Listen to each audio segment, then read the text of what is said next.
എനിക്കൊന്ന് നീട്ടുക, എത്തോളം നീട്ടുക. ആർത്തിയോടെയുള്ള മനോഭാവം, നിന്റെ മനസ്സിന് കർത്താവിനെ സ്വീകരിക്കുവാൻ, അവനെ ആരാധിക്കുവാനുള്ള പൂർണ്ണ മനസ്സ്, ഒരു ആർത്തിയായിരിക്കണം. ആർത്തിയുടെ കൈകൾ നീട്ട്, ആർത്തിയുടെ കൈകൾ നീട്ട്. എന്നാൽ ഹൃദയം നമുക്ക് തുറക്കാം. മനസ്സ് 100% യേശുക്രിസ്തുവിലായിരിക്കാം. അപ്പത്തിന്റെ രൂപത്തിലാണ് ലോക രാജാവായ യേശു. ലോകത്തിലുള്ള സകല മനുഷ്യരെക്കാൾ വലിയവനാണ്. സകല മനുഷ്യരെക്കാൾ, സകലതിനേക്കാളും വലിയവനാണ്. അംബാനിയുടെയും ടാറ്റയുടെയും ബിർളയുടെയും മുതലാളിയാണ്. അവരെല്ലാവരുടെയും അധിപനാണ് കർത്താവ്. ആ കർത്താവിനെ നിന്റെ കുടുംബത്തെ രക്ഷിക്കുവാൻ, നിന്റെ മക്കളെ രക്ഷിക്കുവാൻ, നിന്റെ ബന്ധനങ്ങളെ രക്ഷിക്കുവാൻ, നിന്റെ ശാപങ്ങൾ മാറ്റുവാൻ, നിന്റെ രോഗങ്ങൾ മാറ്റുവാൻ, നിന്റെ തകർച്ചകൾ മാറ്റുവാൻ, നിന്റെ മക്കളുടെ പഠന വിജയം, പരീക്ഷകൾ വിജയിക്കുവാൻ അവന് സാധിക്കും. യേശുവിന് മാത്രം സാധിക്കും. ആ കൈകളിൽ വിളിച്ച് സ്വർഗ്ഗത്തിൽ വിളിച്ച് യേശുവേ, യേശുവേ,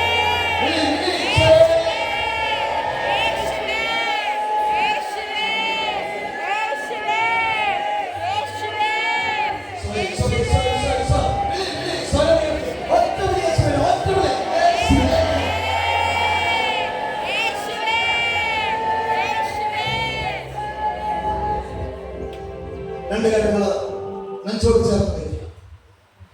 ഇവിടെ വലിയ വിടുതൽ നൽകുന്ന നിമിഷമാണ്. പൈശാചിക ബന്ധനത്തെ യേശുവിന്റെ നാമത്തിൽ നിർവീര്യമാക്കുന്ന നിമിഷമാണ്. നീ പരാജയമാകേണ്ടവനല്ല, നീ വിജയിക്കേണ്ടവനാണ്, നീ രക്ഷപ്രാപിക്കേണ്ടവനാണ്. അവൻ നമ്മുടെ ഗുരു, അവന്റെ നാമത്തിൽ തന്നെ. അതുകൊണ്ട് നീ രോഗിയാണോ, നീ പീഡിതനാണോ, നീ തകർന്നവനാണോ, നിനക്ക് രക്ഷയുണ്ട്. നീ നിന്റെ കുടുംബവും നീ തമ്മിൽ എല്ലാവരും ആനന്ദിക്കേണ്ടവനാണ്. രണ്ട് കാര്യങ്ങൾ കച്ചവടം ചേർത്ത് വെക്കുക. നീ പറയണം, നിന്റെ മനസ്സ് പറയണം, ഞാൻ പരാജയമാകേണ്ടവനല്ല. പറയൂ, ഞാൻ പരാജയമാകേണ്ടവനല്ല. ജയിച്ച യേശുവിനെ പോലെ ഞാൻ വിജയം കൈകൊള്ളവനാണ്. ഞാൻ വിജയം കരസ്ഥമാക്കേണ്ടവനാണ്. ഞാൻ വിജയം കരസ്ഥമാക്കേണ്ടവനാണ്.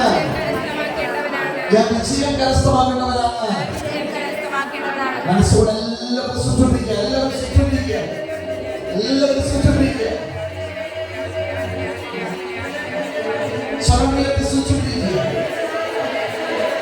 സമയത്തെ സുഖിക്കുക.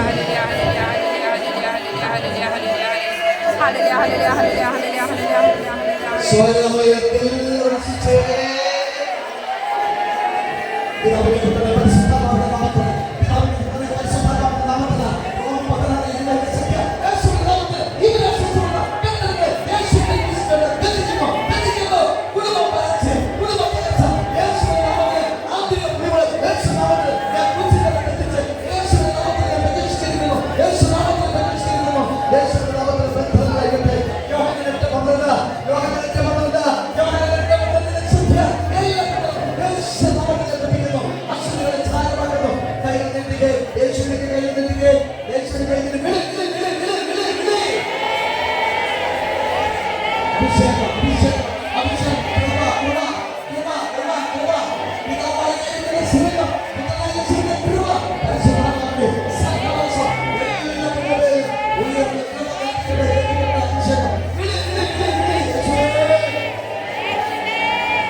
കണ്ണുകൾ